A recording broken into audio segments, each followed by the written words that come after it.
Bienvenido, maestro. Hola, hola, queridos amigos. Placer tenerte aquí con nosotros, Mario, que los oyentes te descubran y que sobre todo que tú nos abras nuevas puertas, nuevas ideas para nuestro día a día. ¿Qué te parece si comenzamos? Perfecto, adelante. Muy bien. Pues Mario, yo creo que una de las preguntas más interesantes que podemos hacerte para comenzar y que la gente ponga en contexto tu vida es ¿en qué momento descubriste tu vocación por ser médico? Bueno, la vocación la descubrí en un momento en el que, viendo un programa, bueno, de hecho, viendo las noticias en televisión que estaban, mostrando un tremendo terremoto que había tenido lugar en Sudamérica, yo sentí, de alguna manera, es una cosa difícil de explicar con palabras, sentí de alguna manera el dolor de las víctimas. Y recuerdo perfectamente que en ese programa, en ese reportaje in situ de aquella tragedia, uno de los comentaristas dijo, los médicos hacen lo que pueden para salvar la vida de las víctimas, ¿no? Y en aquel momento, no sé por qué, sentí una llamada muy profunda a dedicar mi vida a reducir el sufrimiento humano. Algo bastante sorprendente porque en mi casa no hay médicos, en mi familia no hay ningún médico, ni tíos, ni primos, ni nada. Todos son abogados, economistas, etcétera. Y además muy sorprendente porque yo tenía claramente definida una vocación, que era la etología, el estudio de la conducta animal. Entonces, esto es algo que me había apasionado desde pequeñito. O sea, los animales, para que te hagas una idea, yo sabía más de animales que el profesor de ciencias, lo cual, por cierto, no le hacía demasiada gracia. Y que de repente mi vida se diera la vuelta como se da la vuelta a un calcetín fue algo que a mí me sorprendió profundísimamente. Pero fue tan claro, fue tan rotundo, que en ese momento dije, se acabaron los animales, siempre me han gustado, pero se acabó esa pasión por los animales y empieza la pasión por el ser humano. Y esa pasión del ser humano es algo impresionante porque en tu caso, una cosa es quién estabas siendo, un médico de prestigio, y otra cosa, quién estabas llamado a ser.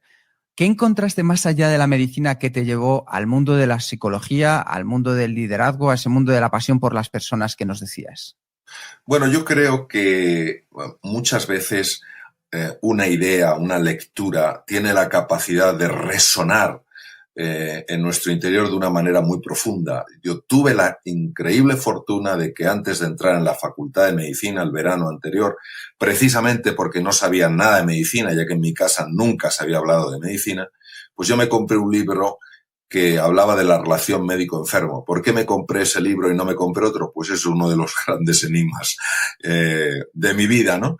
Pero el caso es que aquel libro me tocó cuerdas muy hondas porque hablaba de que ya los griegos, hace 2500 años, los médicos griegos de la escuela del gran Hipócrates, el creador de la escuela de Epidauro, escuela de medicina, ya se habían dado cuenta de que la comunicación con los enfermos era esencial para que esos enfermos sacaran a flote capacidades hasta entonces desconocidas y que eran esenciales para hacer frente a la enfermedad. Ellos le llamaron el arte médico. Entonces yo entendí en aquel momento como un conocimiento inmediato, sin pasar por la razón, es como una intuición profunda, entendí que para un médico la relación con su enfermo era clave, que aparte de temas más anatómicos, más fisiológicos, nunca se debía perder el contacto con el ser humano.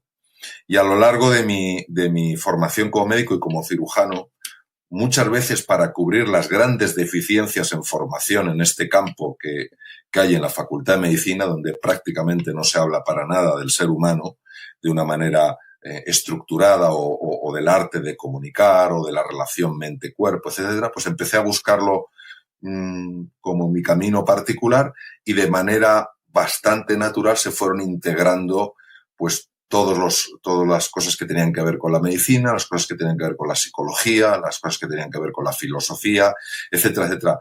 De alguna manera buscando pues ser un médico un poquito más completo. Al final, lo que nos demuestras con este ejemplo es que tú te has convertido en el protagonista de tu vida, Mario. ¿Todos podemos ser héroes, heroínas de nuestra propia vida?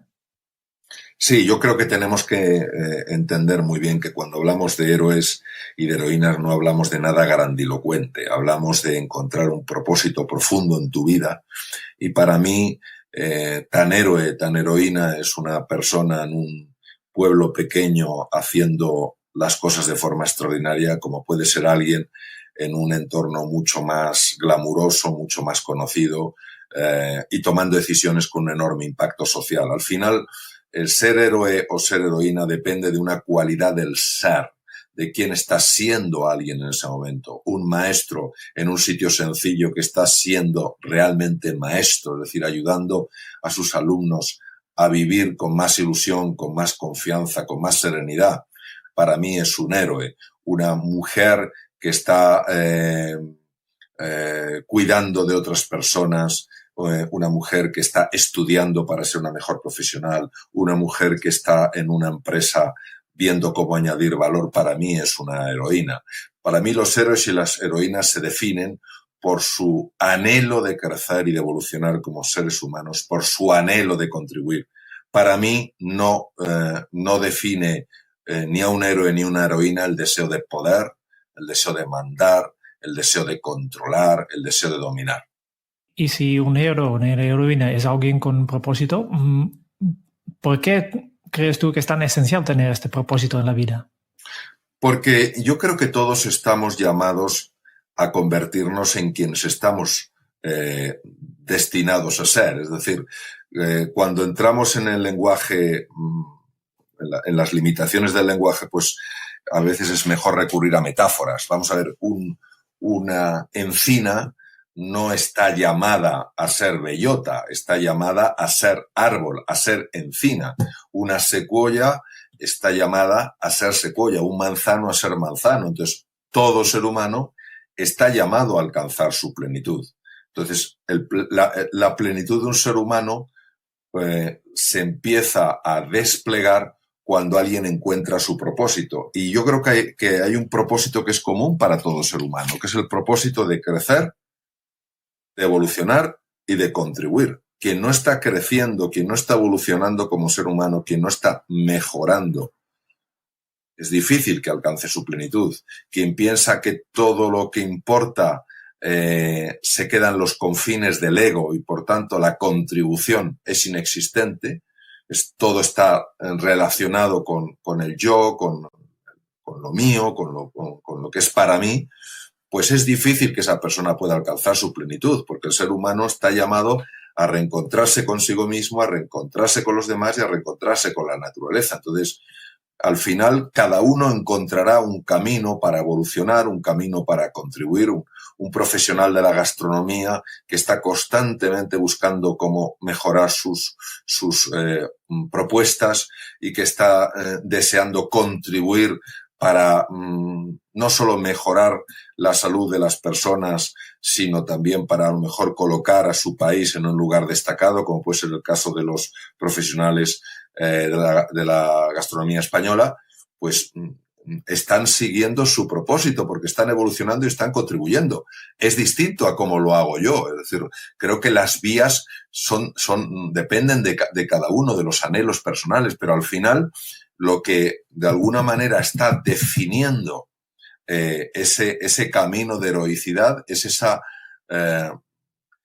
apuesta verdaderamente comprometida por la evolución, por el crecimiento y por la contribución. Y si eso no se da, y lo que se da es una ansia de poder, de fama y de fortuna que desplaza el interés por crecer y el interés por contribuir, a mí me parece que es difícil encontrar verdaderamente esa senda que lleva a la plenitud humana.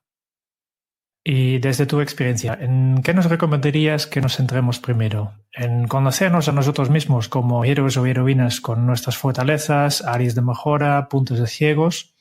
¿O en descubrir cuál es nuestra estrella a seguir? Bueno, no son incompatibles. Yo no diría lo uno o lo otro. Yo diría lo uno y lo otro. Vamos a ver. Nosotros sabemos que para que una persona verdaderamente llegue a ser quien está llamada a ser, necesita tener una inspiración. Necesita percibir ese anhelo, esa estrella polar, esa luz que de alguna manera le guía. Es decir, ese momento donde decide que hay un sueño que en principio supera todas las posibilidades de ser conseguido y que, sin embargo, está tirando de su alma con tanta fuerza que decide decir sí a ese sueño. Entonces, lo primero, necesitamos una inspiración. Segundo lugar, necesitamos una estrategia que nos marque un camino. Claro, esa estrategia implica fundamentalmente dos cosas. Primero, un conocerse mejor. Uno tiene que conocer en qué cosas es eficiente, en qué cosas no es eficiente, pulir aquellos temas del carácter en los que no está siendo eficiente. O sea, yo hay cosas que hago bien y hay cosas que hago mal y procuro potenciar las que hago bien. Ahora, si tengo defectos de carácter, es decir, si soy muy duro, o soy muy blando, o soy poco compasivo, o soy poco generoso, o soy poco humilde, o soy poco valiente, yo eso lo tengo que trabajar. No puedo darme el lujo de no trabajar cosas que son nucleares. Ahora, si no soy una persona especialmente hábil manualmente, imaginemos, tampoco tengo que dedicarme a desarrollar eso. Si no soy una persona especialmente hábil cantando y soy más hábil hablando, pues voy a potenciar mi capacidad de comunicar como orador en lugar de desgastarme intentando ser un cantante sin haber nacido con ese don. Ahora bien, si tengo, como decía antes, limitaciones profundas en conceptos como valentía, humildad, generosidad, que pertenecen al mundo del carácter, es imprescindible que yo trabaje eso. Porque me dedique a dar una conferencia o me dedique a cantar, voy a tener que hacer frente a dificultades y para eso voy a necesitar valentía. Voy a tener que ser lo suficientemente humilde para darme cuenta de que si estoy donde estoy es porque la audiencia, sea dando una conferencia o la audiencia, si soy un cantante, me ayudan a estar ahí. Entonces, todo esto hay que trabajarlo. Entonces, el autoconocimiento es esencial. Y luego, obviamente, lo que es muy importante es poco a poco ir puliendo esas asperezas, ir limando esas esquinas puntiagudas a base de ir ganando lo que se llama maestría personal. Es decir, tener muy claro cuáles son los valores y los principios sobre los que se sustenta tu vida y cuando algo te saque del eje, lo que se llama enajenar, cuando te saque del eje, saber dónde está el eje y volver. Entonces, a base de conocerse, a base de comprenderse y a base de superarse por medio del esfuerzo, la dedicación y la disciplina, pues esa inspiración que uno tiene va integrándose en un comportamiento vital y ese comportamiento vital va generando una serie de resultados. Muy interesante. Este tiene todo que ver con el último libro que has publicado sobre los 3 superpoderes, en que trabajas un poco 3 áreas, ¿no? La salud física y mental, el bienestar y la felicidad, ¿no? Sí. Y si miramos un poco el primer pilar de esto, ¿no? De salud física y mental, ¿de qué hablamos cuando hablamos de salud física y mental? Bueno, vamos a ver, el cuerpo es el gran desconocido y esto puede resultar sorprendente porque cuando hablamos del cerebro, todo el mundo acepta, todo el mundo asume que el cerebro humano es el gran desconocido. Yo diría que el cuerpo es el gran desconocido. Por ejemplo, yo efectivamente soy cirujano general y del aparato digestivo, he ejercido la profesión 26 años y he conocido las cosas probablemente más finas y sutiles del funcionamiento del tubo digestivo. Sin embargo, hoy sabemos que el tubo digestivo no se queda solo en un sistema muy complejo que permite absorber los nutrientes de lo que comemos de tal manera que pueda ser utilizado por nuestras células en el metabolismo. Hoy se sabe que el tubo digestivo, además, es fundamental para mantener la salud del cerebro. Que cuidar el tubo digestivo implica tener menos posibilidades de padecer en el futuro una enfermedad de Alzheimer. Que cuidar del tubo digestivo implica tener muchas menos posibilidades de padecer una ansiedad o una depresión. Que en estos procesos que he citado, en estas enfermedades, hay inflamación del cerebro. Y uno de los causantes de esta inflamación es un problema en el funcionamiento del tubo digestivo. Entonces, doy mucho peso al cuerpo porque el cuerpo nos da un montón de pistas. El corazón siempre se había tomado como una simple bomba mecánica. Entraba la sangre por las aurículas, salía por los ventrículos y ya está. Hoy en día se sabe que el corazón tiene memoria.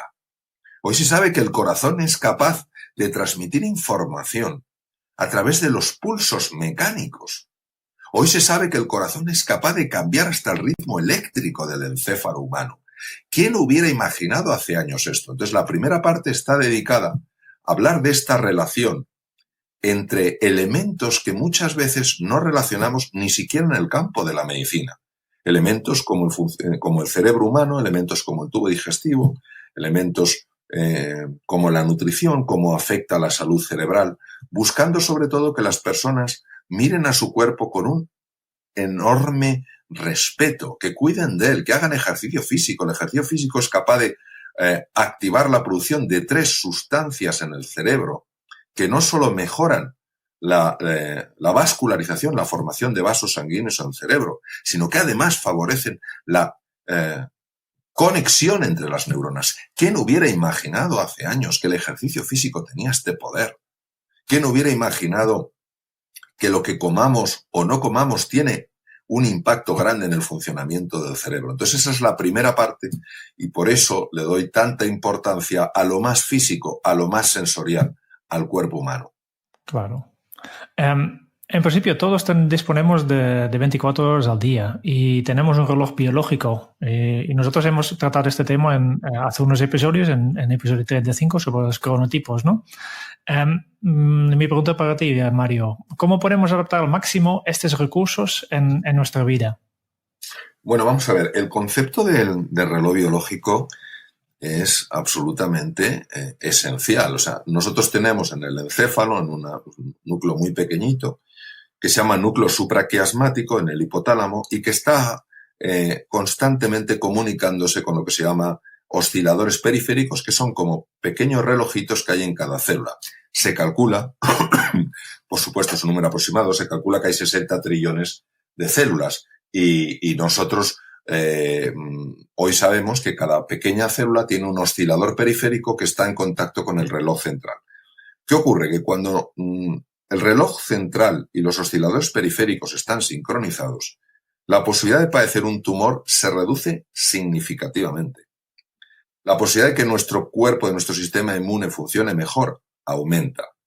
Cuando nosotros no tenemos suficientes horas de sol, cuando nosotros nos privamos de sueño, cuando nosotros estamos mirando las pantallas de ordenadores, las pantallas de los móviles, de las tablets, más tarde de la hora que corresponde, hay una interferencia en la producción de una hormona que se llama melatonina y que es esencial para la activación de lo que se llaman los genes nocturnos, el gen PER1, el PER2 y el PER3, que son precisamente, como comentaba antes, los que reducen la posibilidad de padecer un proceso tumoral.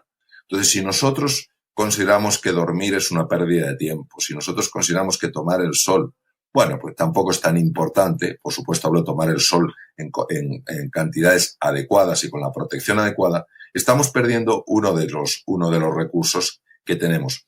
Y en muchos países, y desde luego España es uno de ellos, tener tantas horas de sol, personalmente para mí me parece que es una gran bendición. Sí. Yo que he cambiado de país por afirmarlo, ¿no? Que una de las cosas que más me gusta aquí son las horas de sol, ¿no? Mario, en Kenso nos centramos mucho en ayudar a las personas a ser efectivas para que puedan ser más felices. ¿Cómo aumenta el ejercicio físico y la nutrición nuestros niveles de energía y de eficiencia? Bueno, vamos a ver. El nivel de energía que nosotros percibimos tiene que ver no solo con la salud física, sino con la salud mental. Una persona que esté padeciendo una depresión es una persona que no experimenta tener ningún nivel adecuado de energía. Una persona que está pasando por un momento de ansiedad enseguida se siente agotada. Entonces, todo aquello que por un lado cuide la función de las células del cuerpo para que su metabolismo, es decir, esos procesos a través de los cuales obtiene la energía que le permite a la célula llevar a cabo su función, y que por otro lado esté equilibrando la función cerebral, todo eso inevitablemente o indudablemente va a conducir en una sensación de mayor energía. ¿Qué ocurre con la nutrición? Pues mira, lo que ocurre con la nutrición es que muchas veces no somos conscientes del gran problema que supone basar nuestra nutrición en picos de glucosa en la sangre, pues tomándonos un montón de cosas de comida rápida, tomándonos un montón de cosas que tienen un montón de azúcar. Entonces tenemos esa especie de pico de actividad y decimos, esto que bien me ha sentado.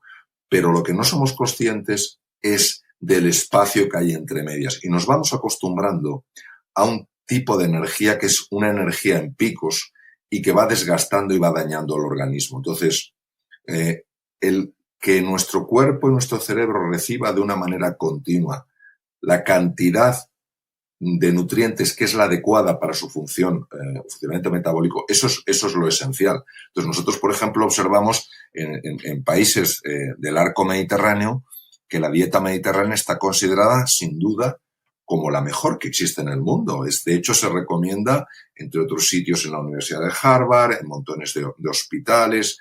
Es una dieta extraordinaria. Sin embargo, nuestra forma de comer muchas veces no es la más adecuada. Es decir, nos saltamos muchas veces el desayuno, comemos demasiado tarde, cenamos muchísimo y todo esto, nos guste o no, va teniendo un efecto acumulativo en el organismo y una de las expresiones es la falta de energía. Claro, al final yo creo que es una de las cosas claves que efectivamente teniendo, como decías tú, un buen sol, teniendo esta dieta, esta nutrición, son cosas que además dependen de nosotros mismos. Y tú, si tuvieras que recomendar una pequeña cosa a nuestros oyentes que pudieran empezar a hacer para potenciar a día de hoy su salud física y mental, ¿qué les podrías recomendar? Simplemente algo que fuera sencillo y fácil. Cosas muy sencillas. Por ejemplo, desde el punto de vista de la cronobiología, es decir, de todo lo que hemos hablado de los genes reloj, etcétera, etcétera, que no duerman menos de 7 horas al día, que duerman entre 7 y 8 horas. Solo un 2% de la población está biológicamente preparada para dormir menos de 7 horas sin tener efectos negativos. Los efectos negativos de dormir poco son un aumento del nivel de ansiedad, un aumento del nivel de depresión, peor memoria, mayor irritabilidad, peor funcionamiento de lo que se llama el sistema nervioso parasimpático, que es el que se encarga fundamentalmente del cuidado de nuestras células. Entonces, eso en cuanto a dormir. En cuanto a temas de pequeñas cabezaditas en la hora sexta, lo que es la siesta, la hora sexta que definieron los romanos, hoy se sabe perfectamente que una cabezada de 10 a 20 minutos es altamente recuperadora. Más largas, salvo que una persona pues tenga que estar recuperando sueño atrasado, más largas no son convenientes. Respecto al tema del ejercicio físico, una propuesta muy sencilla y muy eficaz es todos los días caminar deprisa 30 minutos que se pueden dividir en 3 grupos, en 3 bloques de 10 minutos. 10 minutos por la mañana, 10 minutos a mediodía, 10 minutos antes de acostarse. La caminata por la mañana es la más importante porque es la que ya determina el nivel de metabolismo que va a haber durante el día, o por lo menos influye mucho en ello. Y en esta caminata es importante que la persona cuando camine sienta que al menos en un grado moderado su corazón y su respiración aumentan en la frecuencia. Es decir, no sería, suelo decir, no sería un ir a ver tiendas o ir a una librería, sería andar sencillamente para hacer que el corazón y la respiración se activen. Desde el punto de vista de la nutrición, pues esto sería tan sencillo como decir que cuando comas la mitad de tu plato sean vegetales. Y número 2, que reduzcas drásticamente el consumo de azúcar. ¿A qué me refiero? La Organización Mundial de la Salud considera que deberíamos tomar, y excluye por supuesto el azúcar contenido en las frutas, máximo 36 gramos de azúcar al día, que equivale a 6 cucharaditas de té. No me preocupan tanto los postres, obviamente estarse todos los días tomando pasteles y tartas pues no es lo más adecuado, pero sí inquieta, y no solo a mí, sino a la Organización Mundial de la Salud, la cantidad de azúcar que hay en muchos alimentos procesados. No somos conscientes de la cantidad masiva de azúcar. Entonces, el problema es que el azúcar, claro, cuando hablamos del azúcar, estamos pensando son las calorías y decimos, bueno, las calorías, el azúcar da pocas calorías. El problema no está en las calorías del azúcar.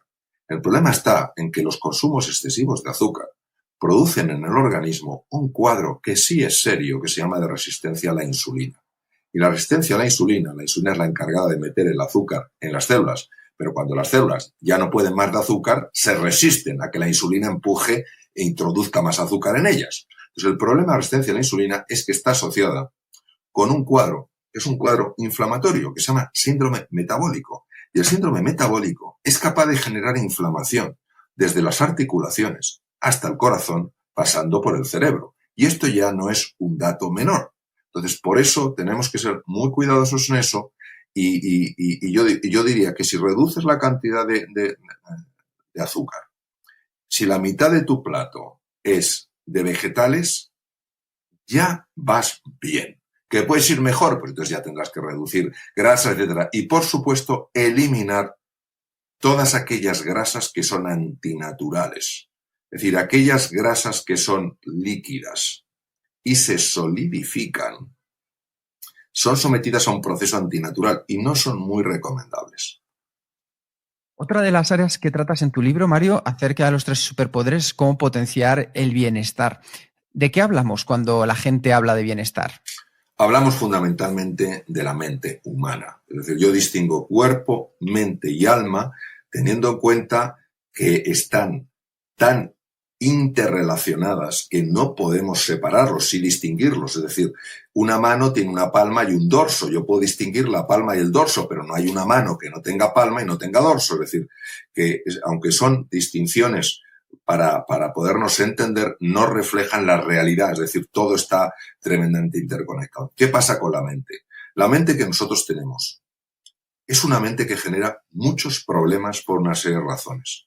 Y muchas personas que en su vida no están disfrutando verdaderamente de la vida, no están alcanzando sus objetivos, no están aprendiendo como les gustaría aprender, tienden a pensar que existe en ellos un defecto estructural, es decir, que su estructura cerebral es una estructura pobre. Les falta inteligencia, les falta creatividad, les falta capacidad.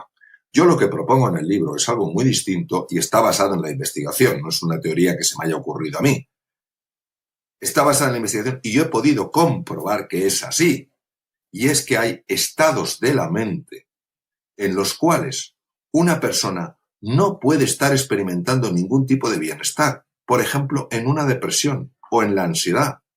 Y en una depresión una persona no es capaz de aprender, no es capaz de apreciar, no es capaz de disfrutar.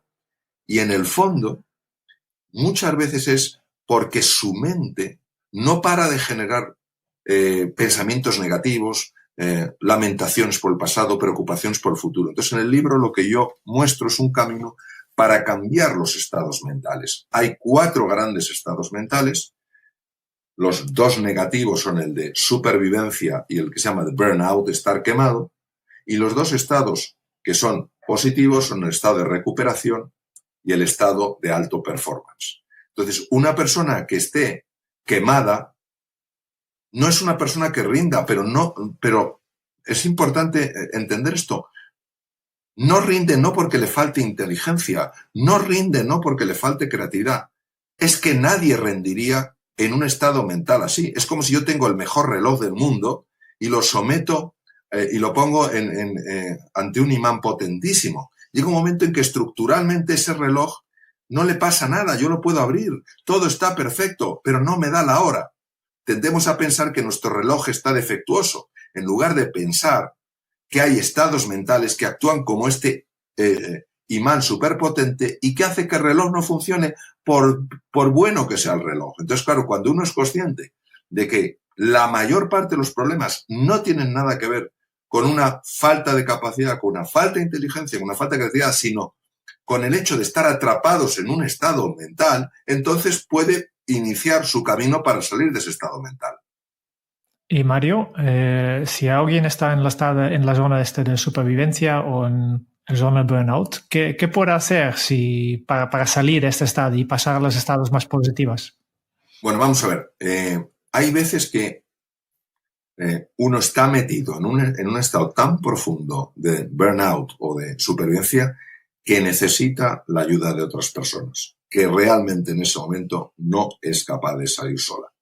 Pero una de las cosas que yo propongo en el libro es entender cómo se ha caído, por qué se ha caído ahí. Por ejemplo, si una persona no hace ejercicio físico, si una persona no cuida lo que come, si una persona además no tiene ilusión por las cosas, si una persona además no para de criticar todos sus intentos por mejorar, esa persona poco a poco, de forma sutil pero imparable, acaba entrando en unos estados mentales oscuros.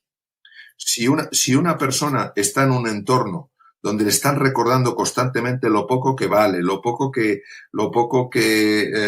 es capaz de hacer, etcétera, etcétera, todo eso es como un depósito que va hundiendo a la persona. Entonces, primero tomar conciencia de cómo has llegado ahí. Personas, por ejemplo, que empiezan a dormir muy poco y acaban en un estado de irritabilidad y un estado de quemado, estado de burnout, que dicen, ¿cómo estoy ahí? Bueno, porque no estás descansando. La Clínica Mayo, una de las mejores del mundo, y esto fue publicado, no es ningún secreto, se dio cuenta de que sus profesionales, el 25% de ellos, estaban en fase de burnout. Tenían tal carga asistencial, tenían tan poco descanso que al final estaban así. ¿Qué hicieron? Una vez que se dieron cuenta de cuál era el problema, pusieron una solución. Y luego también es muy importante ser consciente del tipo de espacios que uno está creando. Si una persona en una empresa, un niño en un colegio, una persona en su familia, se siente constantemente amenazada, bien por amenazas físicas, bien por críticas, por desprecios, por lo que sea, esta persona va a entrar automáticamente en un modo de supervivencia.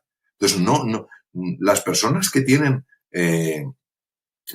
cargos de responsabilidad tienen también que ser conscientes de que su responsabilidad no solo es la de conseguir resultados, es la de favorecer que se creen entornos donde la gente no trabaje con miedo, donde las personas no vivan con miedo, porque además estos estados de supervivencia producen una merma enorme en el funcionamiento de áreas cerebrales que están dedicadas a aprender, a descubrir nuevas opciones, a imaginar, a negociar. Entonces, claro, una persona que está emocionalmente bloqueada está psicológicamente anulada. Entonces, todos tenemos una responsabilidad muy grande a la hora de crear entornos amables, donde las personas, bueno, tengan que esforzarse, pero no tengan por qué ir ni a sus casas, ni a los colegios, ni a las universidades, ni a las empresas con miedo. Y Mario, ¿cómo se relacionan el bienestar y salir de nuestra zona de confort? Vale, bueno, vamos a ver. Nosotros nos acostumbramos a aquello que consideramos que es lo único a lo que podemos acceder en la vida. Es decir, llevamos tanto tiempo teniendo un nivel de salud, teniendo un nivel de prosperidad, teniendo un nivel de bienestar y de felicidad, que llegamos a la conclusión, asumimos que eso es lo único accesible para nosotros. Salir de la zona de confort implica atreverte a superar los límites que tu mente ha marcado, el corralito en el que te ha encerrado, para hacer un upgrading, una mejora en todos los aspectos de tu vida. ¿Qué ocurre? Que como nosotros no sabemos que hay vida más allá del corralito, preferimos quedarnos con lo malo conocido que lo bueno por conocer. El refrán en la lengua española en esto es tremendo. Más vale pájaro en mano que ciento volando. Las personas que se atreven, las personas que exploran de una manera valiente y sensata, si es que la valentía y la sensatez no están reñidas, empiezan a descubrir que pueden tener un mayor nivel de salud, que pueden tener un mayor nivel de vitalidad, que pueden mejorar sus relaciones, que pueden tener una mayor prosperidad en su vida, que pueden gobernar su mente como a lo mejor ahora no la están gobernando y que pueden sentir una capacidad de conectar con los demás y con la naturaleza que hasta ese momento era desconocida para ellos. Muy bien. Yo creo que con esto ya llegamos al tercer bloque de tu libro, ¿no? El tercer pilar de esto de de lo que hablas, que es la felicidad, ¿no? Y empezamos otra vez con la misma pregunta, ¿no? ¿Cuál es tu definición? ¿De qué hablamos cuando hablamos de felicidad? Cuando hablamos de bienestar, hablamos de qué tan a gusto estás con tu vida. Cuando hablamos de felicidad, es qué tan a gusto estás con la vida. Me explico. Yo puedo trabajar en una empresa y tener un buen puesto, me pagan bien y estoy a gusto con mi vida, ¿vale? Porque, bueno, esto es confortable, me permite viajar, me permite que lleve a mis hijos al colegio que yo quiero, en fin, lo que sea. Pero llega un momento en el que a mí me despiden, no porque haya hecho nada malo, sino porque hay una reducción de personal, situación de crisis económica, lo que sea. Entonces, en ese momento mi bienestar subjetivo ha bajado drásticamente, porque ya el mundo exterior no me daba lo que me daba antes. Antes me daba un puesto, por supuesto, que me había ganado, y me daba un sueldo también ganado, pero que me venía de fuera. Si yo soy capaz, en ese momento difícil en el que he perdido el trabajo, de seguir estando a gusto con la vida, es decir, de interpretar que eso que me pasa no es fruto de un puro azar, que eso que me pasa no es fruto de un universo que se complace en mi dolor, sino que entiendo que si eso me está pasando, hay un para qué que ahora soy incapaz de ver. Y en medio del dolor de la pérdida del trabajo, en medio del dolor de la pérdida del sueldo, yo mantengo una serenidad basal, una confianza y una ilusión de que la vida, aunque me somete a esta prueba, no me está dejando de su mano. Entonces, estoy experimentando lo que es la felicidad. Es una cosa verdaderamente sorprendente. Por eso encontramos personas que, habiéndolo perdido casi todo, siguen transmitiendo serenidad, alegría e ilusión. Y otras personas que, teniendo lo que físicamente parece que es todo, no transmiten ni serenidad, ni alegría, ni ilusión. A este mundo más profundo, lo que yo llamo el alma como lo más profundo, más hondo del ser humano, a eso es a lo que yo me refiero cuando hablo de felicidad. Mario, y una de las cosas que estabas comentando ahora también es, hacías referencia dentro de la felicidad a los otros. ¿Qué importancia tienen los demás en nuestra propia felicidad? Pues yo creo que toda, por la siguiente razón.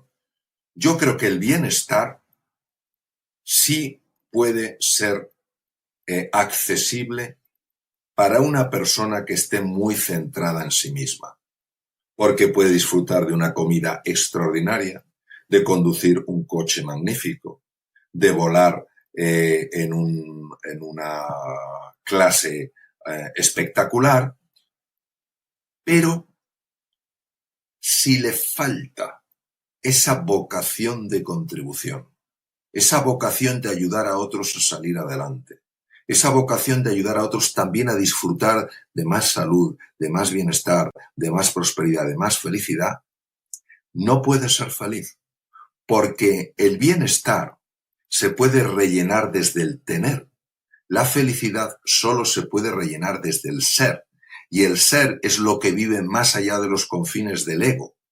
Una persona atrapada completamente en su ego no puede entrar en el espacio del ser. Por eso, cuando una persona se abre al otro, a la alteridad, y se construye el nosotros, en ese espacio emerge el ser. Y por eso ese anhelo de ser es el anhelo del encuentro con la otra persona. Es como una ola que se encuentra con la otra ola, descubriendo que ambas tienen la misma naturaleza, que ambas son océano. ¿Y se puede medir la felicidad? Vamos a ver, la felicidad se puede sentir, la felicidad se puede expresar. Medirla en un cuestionario ya es más difícil, porque ahí de alguna manera se entremezcla el bienestar con la felicidad. Yo creo que la felicidad sobre todo se expresa cuando en momentos de dificultad, como comentaba antes, la persona sigue manteniendo esta confianza esencial en la vida, esta serenidad y esta alegría. Si en un momento de dificultad todo esto desaparece, y la persona se hunde, la persona se deprime, la persona se enfrenta al mundo llena de ira. Yo creo que lo que muestra es que en su vida había bienestar, pero no había felicidad. ¿Y qué necesito? ¿Cuáles son los ingredientes para ser feliz? Yo diría que son increíblemente sencillos, pero nada simples. El primero es la gratitud. Es saber ser agradecido por el poder vivir, por el poder estar, por el poder ver, por el poder comer, por el poder tener un grupo de personas a las que les importas.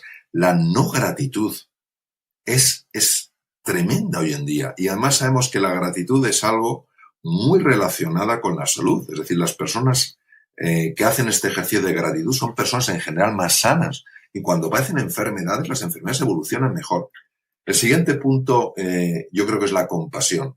La compasión es entender que cuando los demás nos ofenden, no ofenden desde el deseo profundo de ofender. Ofenden desde la ignorancia del daño que hacen. Yo sé que esto muchas personas no lo comparten y yo entiendo perfectamente que es así. Yo creo que el ser humano hace daño no por una maldad intrínseca, sino una enorme ignorancia. Entonces, la compasión no quiere decir que tú estés de acuerdo con lo que alguien hace. No quiere decir que no le pares los pies a alguien. No quiere decir que no pongas límites a las cosas. Quiere decir que veas detrás de la ofensa la ignorancia, no la maldad. El tercer elemento que creo importantísimo es la conexión con la naturaleza. Yo creo que cuando uno está frente al mar, dándose un paseo por la montaña, en un bosque, empiezas a sentir cosas que son muy sutiles y muy profundas. Y otro elemento que yo considero importantísimo es el silencio, momentos de silencio, momentos de recogimiento, en los que la mente se calma y podemos acceder a un nivel de serenidad, a un nivel de comprensión mucho más profundo de lo habitual. Mario, nos has estado explicando de una manera científica, de una manera apasionada, de una manera centrada en las personas desde el comienzo, la importancia de entendernos, la importancia de tener una brújula, una estrella por la que guiarnos, el cómo poder mejorar nuestros superpoderes para potenciar nuestra salud física y mental, nuestro bienestar, nuestra felicidad. Y la gente que nos está escuchando, probablemente una de las preguntas que se hace ¿es este un camino fácil, Mario? No. Pues me parece una pregunta súper inteligente y súper oportuna. En mi experiencia es un camino que cuando lo ves es increíblemente sencillo. Dices, ¿cómo no lo he podido ver antes?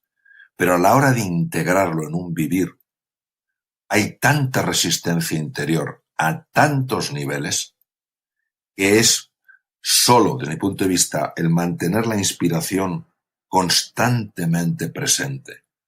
El poco a poco entrenarte en estas virtudes, en estas capacidades, el tener un montón de cariño hacia ti mismo, un montón de comprensión por tus fallos, lo que va haciendo que poco a poco lo integres. Por eso yo creo que es un camino para héroes y heroínas. Ahora, me parece que es el camino. El camino, y por camino no quiero decir el único camino, pero el camino que te puede dar lo que nunca supusiste que podrías experimentar en la vida. Entonces, fiarte en que hay un camino que puede tener distintos vericuetos, puede tener distintas avenidas, pero tiene una orientación común, que puede hacer que tu vida tenga un profundísimo sentido, que encuentres un profundísimo para qué, y que de alguna manera, aunque sea de forma sencilla, puedas tener un impacto positivo en los demás. A mí me parece que es el camino en el sentido de que es el camino que vale la pena. El camino que vale la pena. ¿Y por qué pienso en el camino que vale la pena? Por la cantidad de personas que cuando están en el último momento vital empiezan a mirar para atrás y se dan cuenta de que han perdido la mayor parte de su vida en cosas que valían muy poco. Entonces yo creo que es hora de que valoremos un poco más lo que vale mucho y valoremos un poco menos lo que vale poco. Muy interesante. Nosotros en Kenso nos inspiramos mucho por la cultura japonesa y una cosa que tenemos es mantenemos una lista que llamamos palabras japonesas que molan. Y en esta lista unas palabras que tenemos es kintsugi. ¿Nos puedes explicar qué es el kintsugi? Sí, el kintsugi es la carpintería de oro, fue descubierta o fue desarrollada en el siglo XV en el Japón de los shoguns, de los señores, de los comandantes de la guerra, y se basa en una historia en la cual uno de los gran shogun tenía 2 tazas de té que por alguna razón las valoraba muchísimo. Entonces, este hombre, Ashikaga Yoshimara, un día, en un descuido, dejó caer las tazas de té, se le cayeron y se le rompieron. El hombre desolado pidió que aquellas tazas las repararan. Y el único sitio donde aparentemente había una técnica para reparar era China. De tal manera que se hizo un envío especial con estas 2 tazones de té, fueron a China y fueron reparadas, pero cuando le llegaron a él no le gustaron nada porque estaban reparadas con grapas. Entonces, es verdad que podían contener todavía el líquido, pero habían perdido la suavidad, habían perdido la elegancia. Y el hombre llamó a gente a su corte y les preguntó, ¿será posible que en Japón no haya nadie capaz de reparar esto de otra manera? Y efectivamente había un arte que todavía no había alcanzado ni el prestigio ni la fama que hoy tiene hoy en día, que es el kintsugi, la carpintería de oro. Es una maravilla, yo tengo una pieza de kintsugi en casa y consiste en que los fragmentos de cerámica se unen con una resina que aparte de un material que pega, tiene polvo de oro. Entonces quedan unas piezas que son absolutamente espectaculares porque es como si el tazón estuviera conectado con un árbol de oro. Llegó a ser tan apreciado este arte que algunos poseedores de grandes piezas de cerámica las rompían para que fueran reparadas con kintsugi. Entonces yo utilizo el kintsugi como una metáfora para explicar lo siguiente. Todos nosotros tenemos fracturas interiores. Todos nosotros somos conscientes de nuestros defectos. Todos nosotros somos conscientes de muchas cosas a las que no llegamos. Y nos da vergüenza mostrarlo ante los demás porque lo habitual es que te rechacen en cuanto lo muestras. O sea, si eres una persona simpática, si eres una persona cariñosa, si eres una persona generosa, si siempre estás dispuesto, pues los demás te aceptan muy bien. El momento en que tienes un mal gesto, el momento en que estás irritable, el momento en que estás preocupado, el momento en que estás enfadado, pues todo el mundo o muchas personas dicen, bueno, vamos a dejarle que se calme. Sin embargo, desde mi experiencia y desde mi forma de ver las cosas, hay una fuerza enorme en el universo, es una fuerza llena de conciencia y amor, que está dispuesta a recibir esas fracturas que nosotros no podemos enseñar a los demás, y si se las mostramos y le pedimos ayuda, la rellena con el oro más puro. Esto implica una apertura al mundo de la trascendencia, una apertura al mundo de la espiritualidad. No necesariamente hay que llamarle Dios, se le puede llamar universo, se le puede llamar vida en mayúsculas, se le puede llamar energía cósmica, se le puede llamar como se le quiera llamar, porque a veces cuando ponemos nombres a las cosas tenemos muchos problemas, porque es como querer meter el océano en un agujero que hagamos en la playa, ¿no? Pero es mi experiencia que cuando uno se rinde ante el universo, ante una fuerza descomunal que todo lo puede, y sin miedo le muestra sus fracturas, por caminos sorprendentes, uno empieza a mejorar. Las personas que tienen un concepto exclusivamente materialista de la vida, entendiendo por materialista que piensan que el mundo es exclusivamente materia, que no hay nada más, que no hay trascendencia, que no hay nada más allá de lo que los sentidos nos muestran, encuentran una gran dificultad en esto y yo también lo comprendo. Y aquellas personas que se abren un poquito y no tienen vergüenza de mostrar sus vergüenzas ante un universo que es puro amor y compasión, sabrán perfectamente que esto es lo que ocurre, que empiezan a mejorar por caminos sorprendentes. Muy bien. Y yo creo que con esto ya podemos pasar al cuestionario Kenso.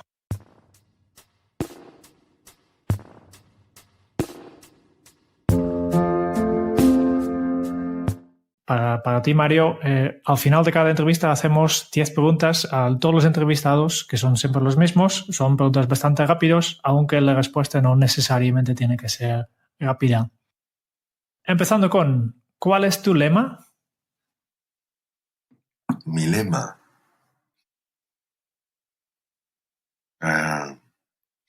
Yo no tengo un lema así que lo tenga presente como palabra. Lo que tengo es como una inspiración vital cada día de mejorar. Entonces, pero no lo he convertido en un lema. Es como una inspiración, es un movimiento que me busca o que me mueve a intentar, aunque sea de forma muy humilde, mejorar cada día.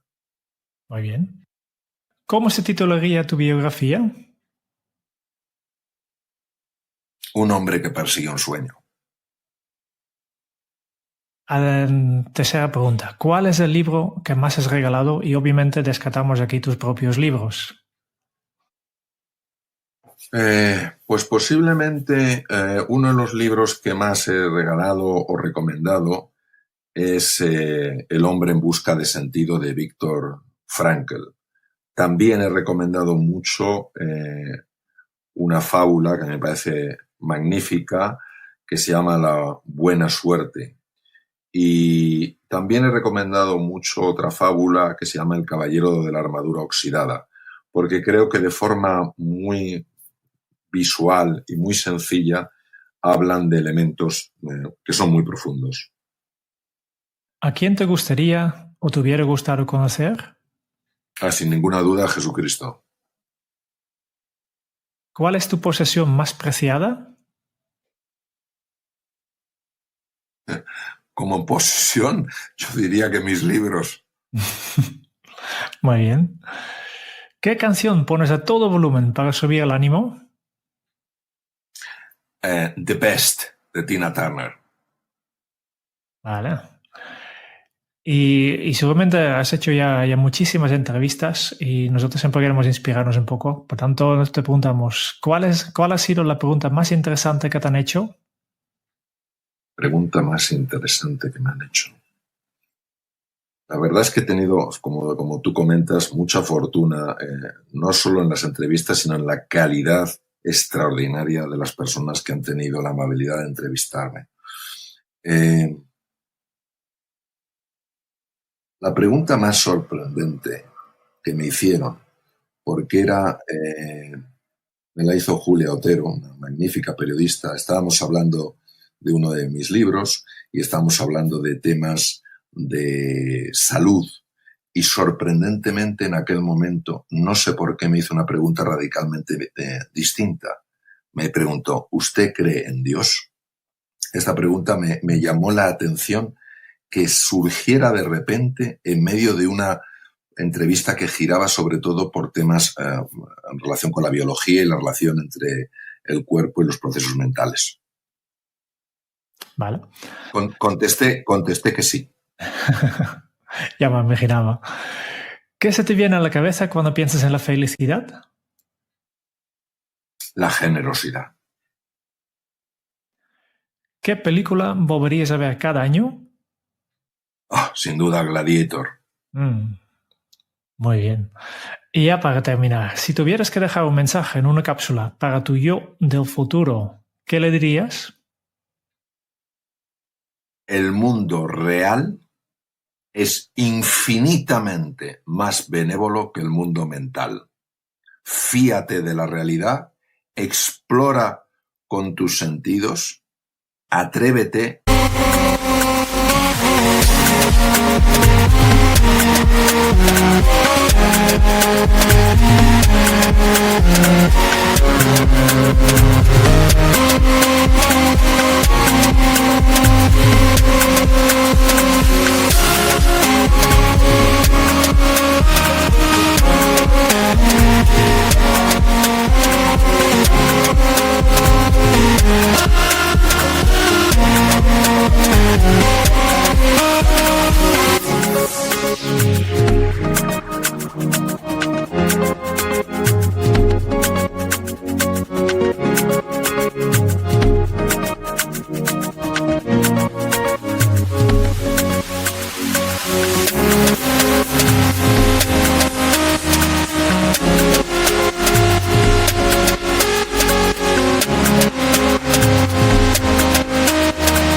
no te dejes guiar tanto por lo que te diga tu cabeza, porque tu cabeza muchas veces no está conectada con la realidad.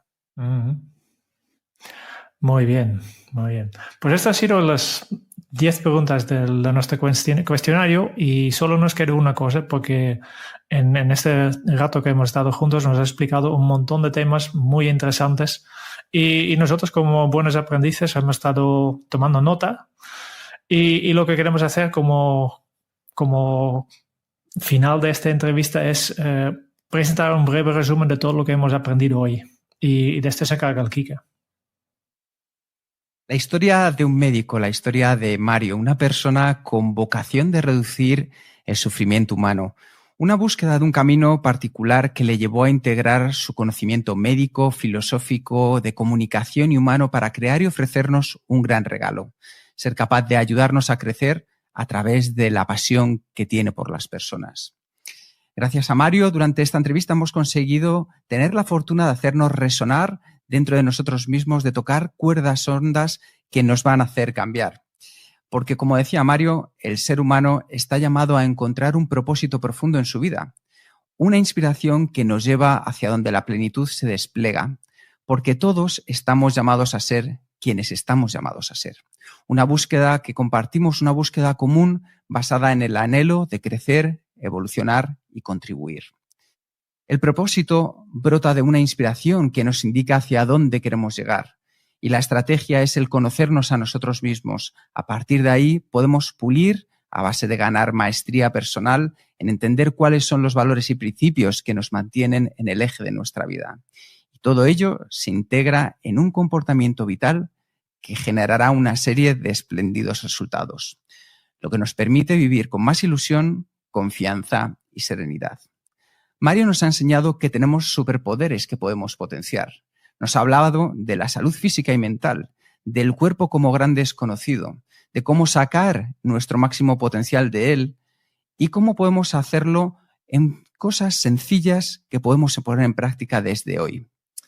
Por ejemplo, cosas que dependen de nosotros mismos como dormir entre 7 y 8 horas, de esa pequeña siesta de 15 minutos, de salir y disfrutar de tomar el sol, de adaptar y adoptar una dieta mediterránea eliminando grasas naturales, reduciendo el azúcar y que la mitad de tu plato, que lo que veas sean vegetales.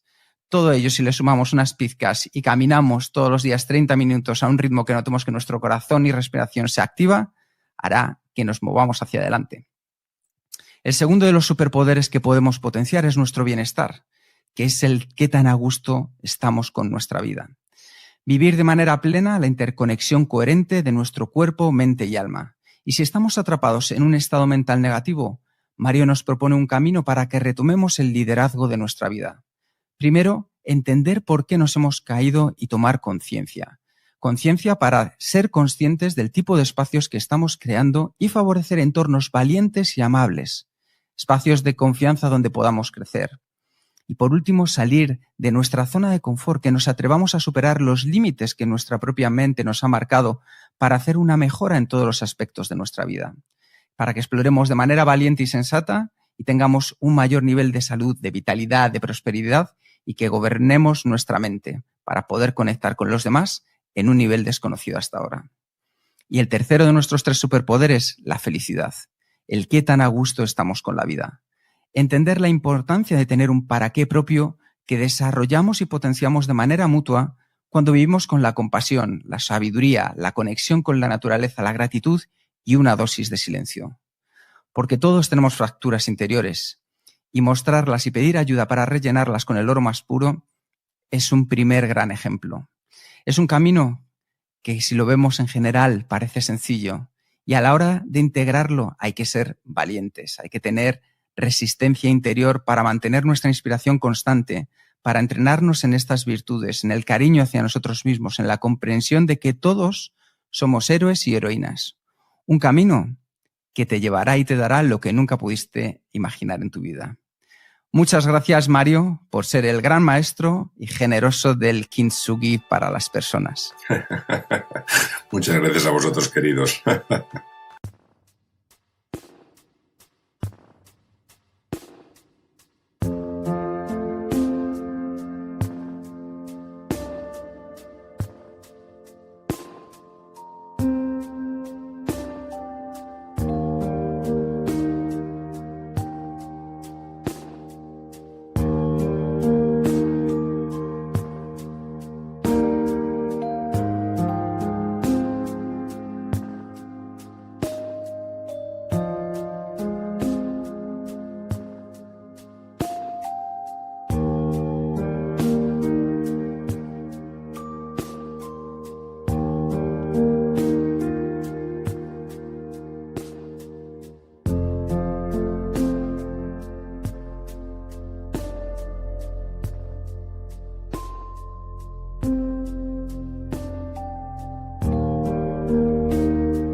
Adiós.